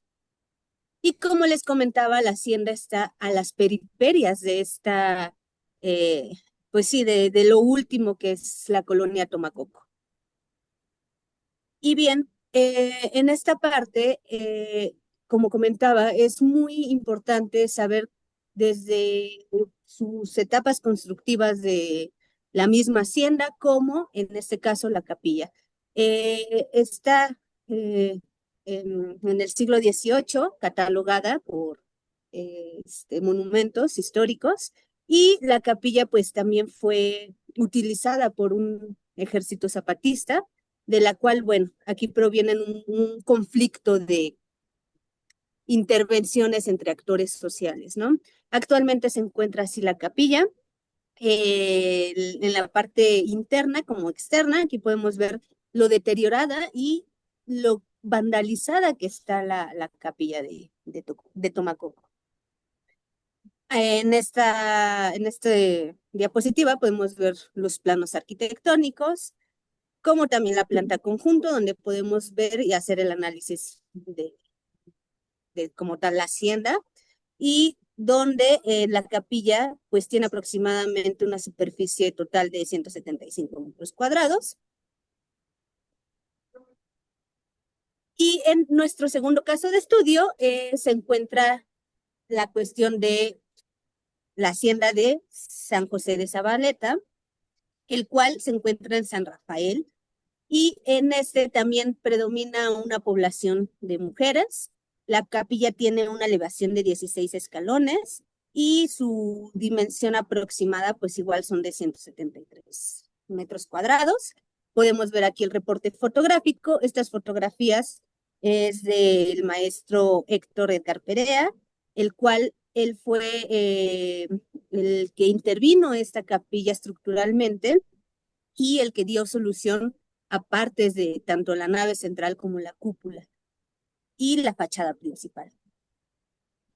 Podemos ver como tal acá los escalones, los planos arquitectónicos también.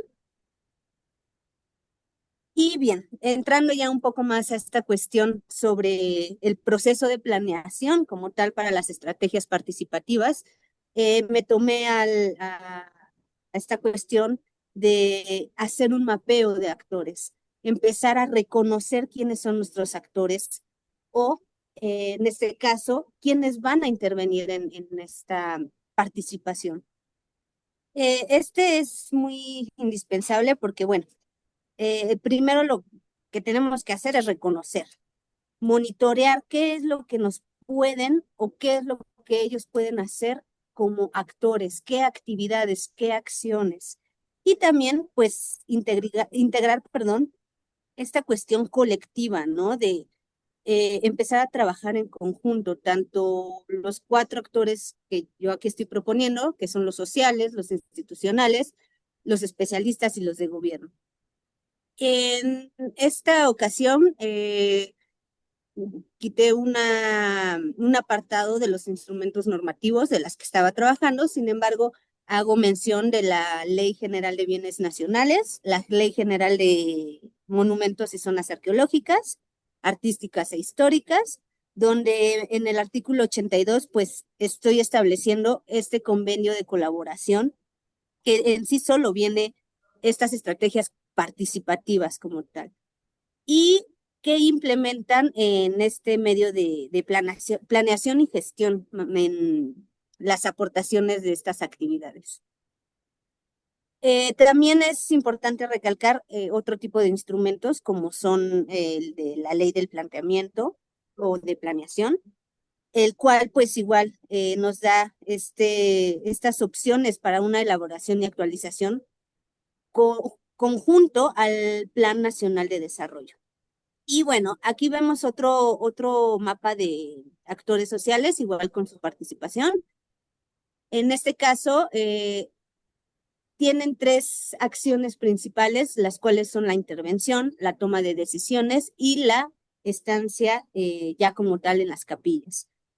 En esta propuesta que yo estoy realizando, como tal, como ya lo he repetido, es identificar, revisar, designar estas actividades y determinar quién o qué va a participar en esta cuestión. Estos pasos que son, yo los catalogo en tres etapas, que son preparar, decidir y organizar, nos dan un desarrollo para establecer o elegir estas determinaciones. Aquí yo hice un esquema referencial donde estoy tratando de conjugar a estos tres agentes en el cual, pues de igual manera, nosotros tenemos como propuesta una reutilización de las capillas para, uno, hacer una ciclovía conectada a estos tres municipios, bueno, a estas tres capillas, y como tal, las rutas que tenemos serían una ruta crítica de aplicación de ciclovías. La ciclovía nos está dando aquí una apertura de conexión para las tres haciendas y específicamente para las tres capillas. Las capillas como tal, en este recorrido aproximadamente son unos 39, 40 kilómetros, los cuales se va abarcando casi 2 horas de recorrido y el planteamiento es que lleguen a un sitio donde nosotros podamos en cada punto o en cada conexión tener una estación de bicicletas y la cual también podamos tener una zona también de acampar.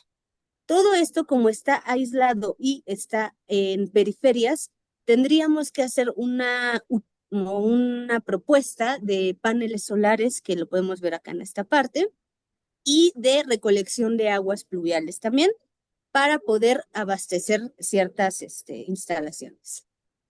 Como tal, también estoy proponiendo un cineclub en el cual, a partir de este desarrollo o esta práctica de bicicleta estática, va a generar la luz eléctrica para poder desarrollar poder proyectar esta película o quizá cortos, donde puedan las mismas bicicletas o los mismos ciclistas poder descansar, ¿no?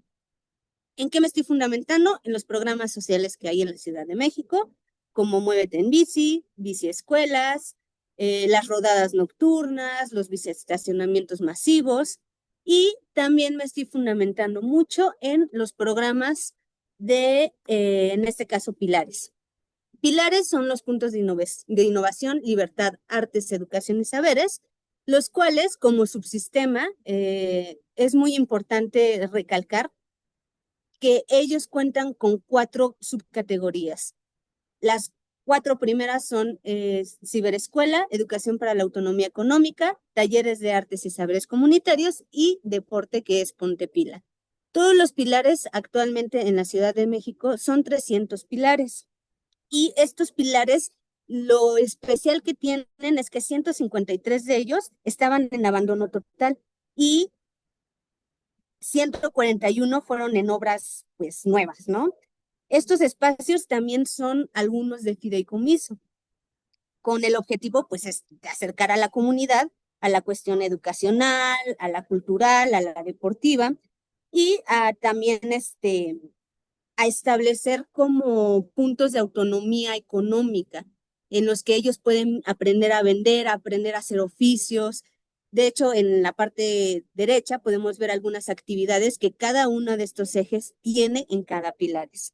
Y como dato curioso, existen más pilares en la alcaldía Iztapalapa, ya que es la alcaldía con más personas. Aquí podemos ver un reporte general de áreas de quién es ahora sí que el que predomina, en este caso, pues deporte, y cómo estas acciones han determinado que sí se haya o que sí se establezca esta conexión con la comunidad. Los pilares existen de diferentes tamaños, desde los chicos, medianos y grandes, y algunos tienen más de 2 o 3 pisos en sus instalaciones. Pero lo principal es que la seguridad la va creando la misma ciudadanía. En este caso, yo quisiera proyectar esa cuestión en este tipo de programas, ¿no? Y como Ahora tal, quedan 2 minutitos de tu tiempo sí, muchas para gracias, que ya voy vayas a cerrando. terminar. Gracias.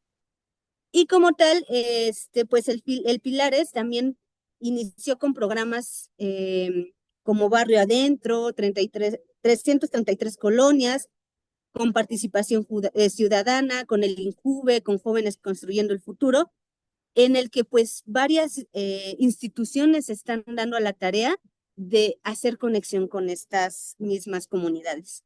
Y bueno, por último, actualmente ahorita llevo desarrollado 2 talleres, uno con estudiantes de arquitectura, haciendo o fomentando esta recuperación de los bienes inmuebles, y otra directamente ya con las personas usuarias de pilares que viven o que vivían también en el Estado de México. Y por último, quisiera concluir con un pensamiento en el que al estar consolidado sus 6 años el Pilares, el programa ha alcanzado pues algo estable, por así decirlo, un punto estable, a la cual pues yo alzo la voz para proponer e implementar este tipo de puntos innovadores que a nivel nacional pues sería algo magnífico. Agradezco mucho el que me hayan prestado la atención y mil disculpas por el pequeño incidente del corte. Gracias. Gracias a ti, Saori. Muchas gracias a todos. Muy interesantes los temas. La verdad, felicidades a todos. Y vamos ahora sí a los comentarios de la doctora Ancona y de la doctora Luis Olina. Adelante, por favor. Pues bueno, buenas tardes, ¿me escuchan bien?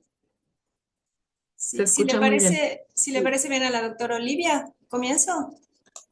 ¿Sí?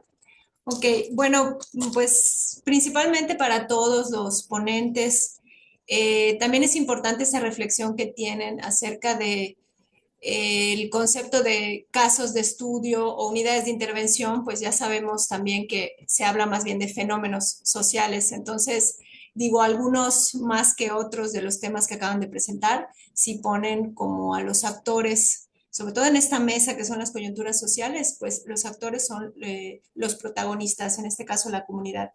Y creo que también es importante para todos los que acaban de exponer entender cómo influyen mutuamente estos elementos, pues no solamente sociales, sino también económicos y culturales. Entonces, bueno, este es nada más para todos, o sea, vamos a tratar de hablar no solo de casos de estudio, sino también de estos fenómenos que ocurren en cada uno de los temas que acaban de presentar. Para la primera ponencia de Yasmín Reyes, me parece un acierto la forma como fuiste documentando. Digo, tienes un 30% en tu investigación, pero me parece muy bien que metodológicamente estás apuntalando sobre todo en documentar esta arquitectura con Adobe, enfatizando en beneficio a los habitantes. Hablas de un patrimonio, no solamente de lo construido, sino también de este paisaje cultural que se va tejiendo a través de estas plantaciones que mencionabas de cereales. Me pareció muy, muy atinado la forma como fuiste llevando el tema. También es importante, como parte de tus conclusiones, mencionas un autor, a Lois Riegel.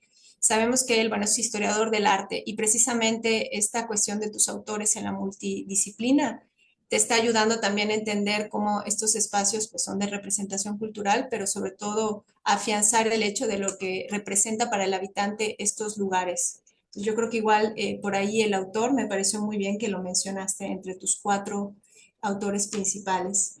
Y bueno, al final hablas de una vinculación con el patrimonio rural, el paisaje cultural a través de la arquitectura vernácula. Aquí nada más mi única sugerencia es pues mostrar un poquito más, sé que tienes un 30%, pero enfatizar más esta presencia de la población cómo estás logrando también articular la percepción que tiene la población sobre estos lugares, sobre todo por la arquitectura vernácula, que sabemos que, bueno, el fenómeno se desarrolla también con el uso del espacio, el paisaje, como lugares de representación. Bueno, eso serían de la primera ponente. Para Óscar González, tengo también, hablas de la privatización, de cómo esto desplaza a las comunidades. Perdón, este fue de Carla. Carla fue la que lo mencionó. Esta postura de restauración y no restauración me pareció igual interesante. A veces sucede que con estos grandes proyectos de restauración en inmuebles de alto valor patrimonial, pues precisamente cuando se hace la labor de la restauración, pues desplaza a la comunidad. Entonces creo que igual como vas llevando el tema me pareció muy, muy atinado. No significa que no se restauren estos edificios, sino más bien pues buscar que todo el hilo conductor del proyecto se ha llevado a partir de las comunidades que lo habitan y como espacios de representación también. Digo, tienes por ahí documentados bastantes imágenes de cómo esta capilla doméstica, pues hay una apropiación completamente del lugar. Me pareció muy bien también que hablas de la relevancia del uso del espacio exterior. O sea, recordemos que el espacio sagrado en la arquitectura religiosa no solamente va a ser el edificio en sí mismo, sino también todo el área donde acontecen estas representaciones, desde un recorrido del Santo Patrono hasta precisamente todas estas fiestas que están alrededor de las fiestas religiosas o para la comunidad. Entonces, me pareció muy bueno. Aquí nada más hay que tener cuidado de todas estas fiestas, como mencionas, o sea, se va tejiendo no solamente lo religioso, sino también estos acontecimientos históricos. Entonces, mi sugerencia para Carla es, pues nada más que en tu metodología establezcas muy bien qué representa una fiesta religiosa y lo otro que representa también un espacio de expresión social, que al final, bueno, sabemos que son límites por ahí que a veces son muy delicados, pero también hay que hablar como de estas fiestas, entre lo patronal, religioso y también lo social. Y bueno, la ingeniera Saori, me pareció que tiene mucha claridad, o sea, en su metodología hablas primero de lo social, hablas muy bien de la vinculación que tienes con actores, gobierno. Me pareció igual muy bueno esto de la triada, o sea, tienes 3 casos de estudio, o más bien 3 fenómenos que estás documentando, vincular con la comunidad estos ejercicios que hiciste con estudiantes de arquitectura, pero también con la población. Creo que está muy bien. Aquí la pregunta es, ¿quiénes son esos actores? Lo que está sobre la mesa. La gente de la comunidad, ¿dónde queda? También creo que hizo falta, bueno, lo mencionas a grandes rasgos. Digo, al tener 3 elementos o 3 lugares, es lo que te generó también tu propuesta de no solo de paisaje cultural, sino como de itinerario cultural, con esto de la bicicleta, que también me parece interesante. Nada más hay que tener cuidado con la escala del proyecto para poder tener como un ejercicio de reflexión al final de la maestría bastante más aterrizado y no quedar en nada más una historia de recorridos culturales. Hablas de Henry Lefebvre, lo cual me pareció muy bueno, porque igual estos espacios, bueno, están vinculados directamente con las comunidades. Insisto, solo hizo falta ver más tal vez de la comunidad en sí misma y bueno, de cómo vincular también. José Luis González, creo que aquí lo que destaco es principalmente cuando muestras el plano o el mapa a tipo cartografía, donde está el Chacán, donde está Pomuch, precisamente, o sea, se entiende que tienes bastante sensible esta cuestión de los territorios que estás estudiando.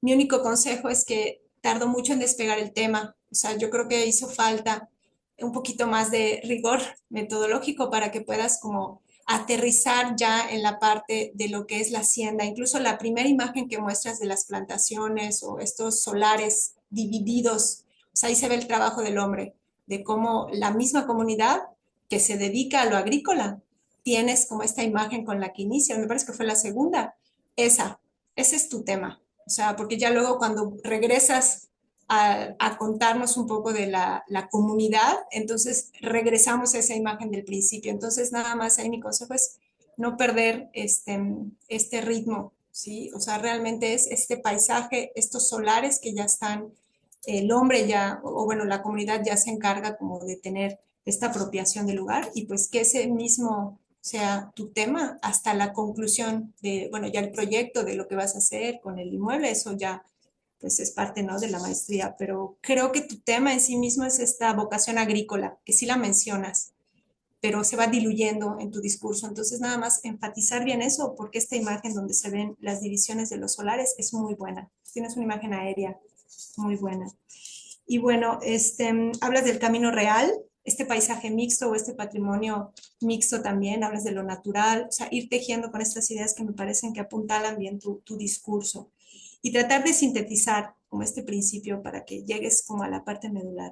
Claro que al tener un 90%, pues es donde uno va perdiendo esta síntesis. Y bueno, hablas del Tren Maya, vale la pena explorar un poquito más como este efecto que tiene el Tren Maya, ¿sí? Me regreso un poco a lo que mencionaba igual la alumna Carla, porque precisamente son estos grandes proyectos que pues suponen también estos fenómenos, ¿no? De qué está pasando con el Tren Maya, que es un proyecto pues actual. Un consejo, no uses marcas en tus especificaciones, pones por ahí la marca de la cal, es mejor utilizar, poner cal química o cal hidratada que poner una marca. Entonces, bueno, eso nada más es para los detalles en la restauración. Y bueno, creo que hasta aquí sería ya nada más para Oscar, pues hablas de una fragmentación. Hay que checar muy bien, ¿no? Esta participación comunitaria para el nuevo uso. Creo que igual es algo que tendrías que explorar un poquito más a Oscar Benítez. Y por mi parte sería todo. Felicitarlos a todos también por su porcentaje de investigación y cómo lo están documentando. Gracias. Gracias, doctora. Adelante, doctora Olivia. Muchas gracias, pues agradezco mucho la invitación para comentar esta mesa. Creo que más que otra cosa, mis comentarios tienen que ver con una reflexión profunda, necesaria sobre el patrimonio cultural de nuestro país.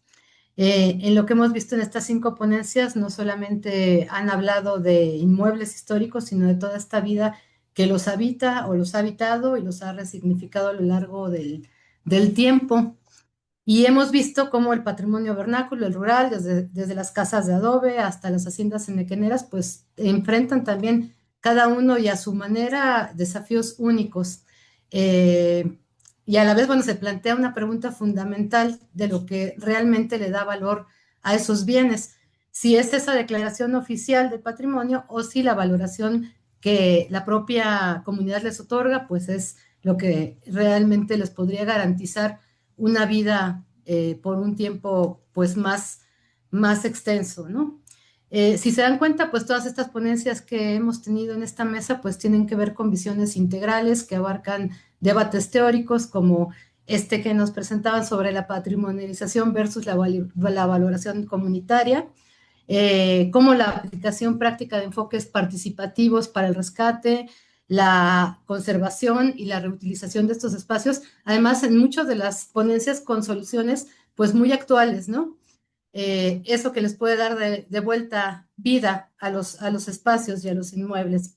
Y me parece pues muy relevante que se aborden casos de estudio tan diversos, desde las capillas domésticas del siglo XVIII hasta este sistema hidráulico, lo que nos permite entender que la conservación del patrimonio es una tarea que va mucho más allá de la piedra y que nos obliga a mirar a la historia, a la tecnología, la de antes y la de ahora, y también pues al futuro que puede tener ese patrimonio junto con sus comunidades.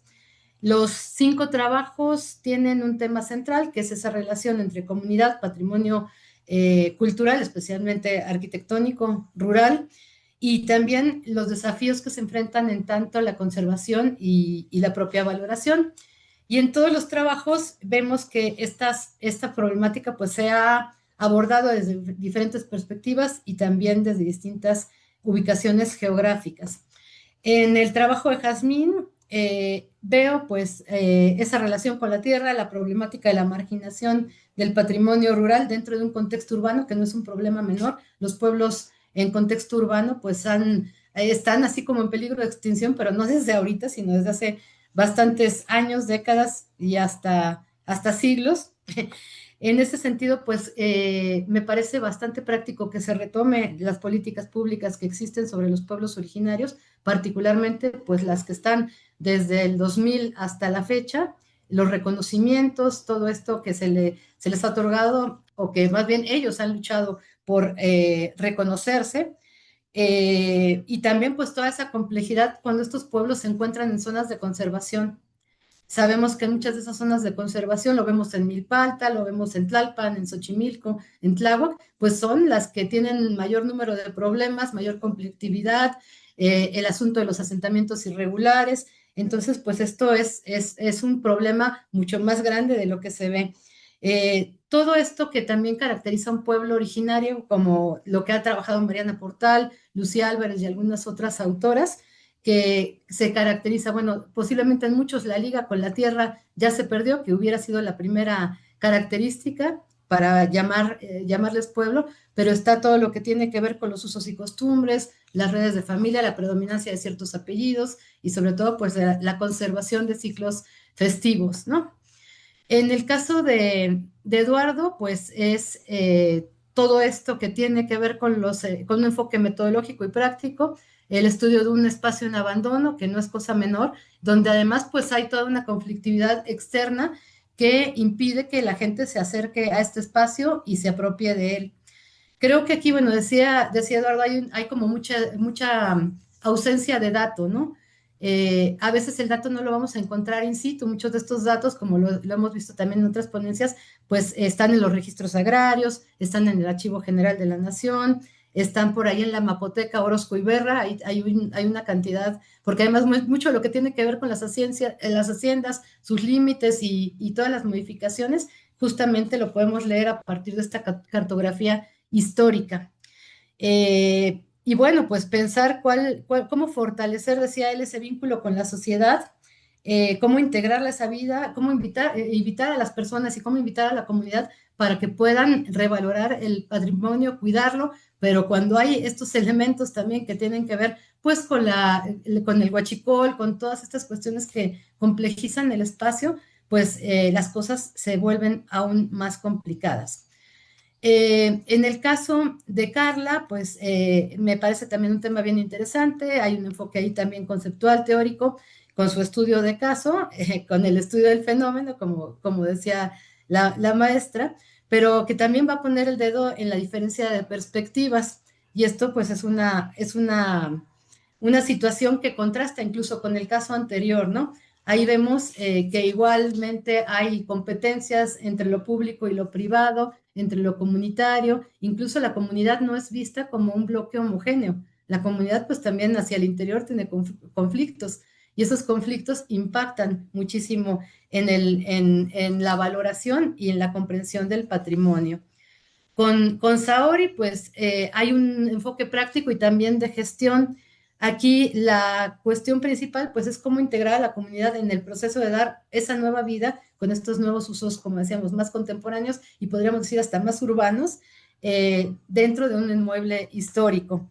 Y ese también pues es un reto grande porque, bueno, está la política pública, pero bueno, la política pública muchas veces pues no corresponde a las necesidades que hay en espacios locales, ¿no? Hay diferenciaciones, hay necesidades distintas y a veces pues esas traducciones que hacemos de ciertas cosas que en algún lugar funcionan, en otro lugar pues tienen un rechazo profundo por parte de la comunidad. En todo caso, pues eso es lo más importante, ver qué es lo que quiere y necesita la comunidad.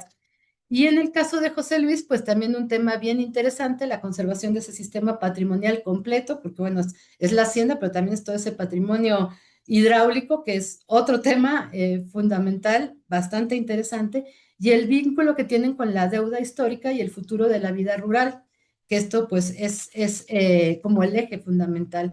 Si se dan cuenta, hay como ciertos hilos conductores y temas transversales que atravesan estos 5 trabajos. Primero, el papel de la comunidad. Todos los ponentes de una forma u otra destacan la importancia de la comunidad, ya sea porque el patrimonio está siendo marginado, como es el caso del trabajo de Jazmín, porque su participación es fundamental, como lo vimos en el trabajo de Eduardo y Saori, o porque la valoración del bien difiere de la institucional, que sería el caso de Carla. El patrimonio rural y urbano, también se discuten los desafíos que hay en ambos, en patrimonio rural, las haciendas, las capillas, las casas de adobe, y cómo este se relaciona y a veces se margina en contextos urbanos o modernos. Como para la concepción del urbano a veces es visto lo rural o los vestigios de lo rural como un síntoma de atraso, y pues sabemos que no es eso, ¿no? Ahí es donde entra la revalorización histórica. Y también esto que decíamos, que más allá de la piedra, las ponencias no solo se centran en la edificación, sino en el patrimonio inmaterial asociado. Esto es la relación que hay con la tierra, la historia de la deuda, la valoración comunitaria y los elementos tecnológicos clave como el patrimonio hidráulico, en el caso de José Luis. Enfoques teóricos y prácticos, la mesa pues también parece combinar discusiones teóricas como esta dicotomía de la patrimonialización con la valoración, con ejemplos muy concretos y con propuestas de gestión, enfoques participativos, proyectos de conservación, y donde finalmente vemos que el edificio, el inmueble como tal, no puede subsistir a lo largo del tiempo si no hay un sostén social que le valore y que le cuide, porque la política pública, el Estado, pues puede valorizar en ciertos momentos históricos lo que le parezca importante para el momento, pero finalmente lo que le va a dar la duración a lo largo del tiempo y la conservación, pues es la participación comunitaria y el entorno. Muchas gracias. Pues muchísimas gracias, doctora Olivia, muchísimas gracias, maestra Mariana, de veras, muy valiosos sus comentarios, yo creo que para todos los participantes y todos los ponentes, definitivamente la política pública, esa, ¿cómo se llama? Pues, sentido y ganas del gobierno de ponerse a actuar en la protección del patrimonio, pues es definitivamente lo que funciona más, y también el trabajo en la comunidad, pues es indispensable. ¿Alguien más que quiera agregar alguna pregunta, algunos de los ponentes o algo? Tenemos un par de minutitos. No veo tampoco preguntas acá en el chat. Más bien felicidades. Muchas gracias a la doctora Olivia, la doctora. Gracias, doctora Olivia, maestra. Gracias, buenas ponencias. No veo preguntas. Entonces, nada más agradecerles. Al principio de la mesa no me presenté. Yo soy Saraena Hernández. Estoy moderando y acompañándolos acá de manera virtual en San Miguel de Allende, Guanajuato. Les mando un saludo, un abrazo. Soy arquitecta y estoy ahorita actualmente, después de algunos años, en la maestría de restauración. Aquí en San Miguel me ha tocado casos y dije, bueno, ¿por qué no? Hay que meternos a terminar bien esta maestría de restauración. Les mando un abrazo, muchas gracias por su participación. La siguiente mesa en el coloquio es a las 4 de la tarde. Es la mesa de estudios de materiales, sistemas constructivos y aspectos estructurales, y va a ser simultánea. Entonces, pues, digo, en línea y presencial. Les agradezco mucho y espero que se puedan conectar al ratito para continuar con el coloquio. Bonita tarde. Gracias, gracias, Sara. Gracias.